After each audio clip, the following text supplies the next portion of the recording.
সীমাসাগর ব্লকে তোমাদের স্বাগতম। আবার একটা নতুন ব্লক নিয়ে চলে এসেছি।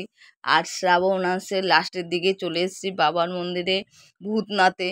আর ভূতনাথে অনেক তথ্য আছে, এখানে খুব জাগ্রত মন্দির বাবার। তোমরা এখানে আসলে তোমাদের মনস্কামনা সব পূর্ণ হবে।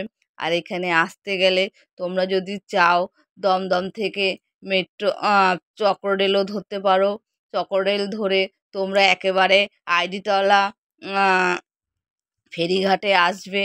আর যদি চাও শিয়ালদা থেকে আসতে, সেখান দিয়েও তোমরা আইডিতলা ফেরিঘাটে চলে আসতে পারবে। আর যদি চাও হাওড়া থেকে আসবে, গিয়ে দেখো লঞ্চঘাট ফেরিঘাট আইডিতলার।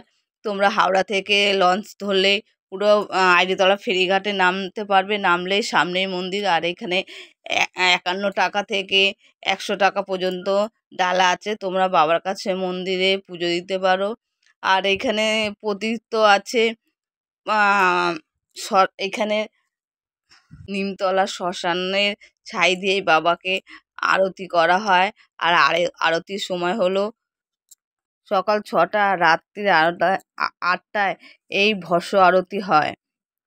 এখানে পুজো চালু হয়, মানে মন্দিরে প্রতিষ্ঠা চালু হয়েছে 300 বছর আগে। এই শোনা গেছে এখানে বেনারস থেকে একটা অঘরী সাধু বাবা এসে শ্মশানের ছাই, মৃতদেহ ছাই নিয়ে এখানে ভস্য আরতি করেছিলেন। সেই থেকেই প্রতিষ্ঠিত আছে এখানে প্রতিদিনই ভস্য আরতি দিয়ে বাবার আরতি হয়। আর এখানে শ্রাবণ মাসে প্রতিদিনই সকাল সারাদিন মন্দির খোলা থাকে। আর এমনি অন্য সময় তোমরা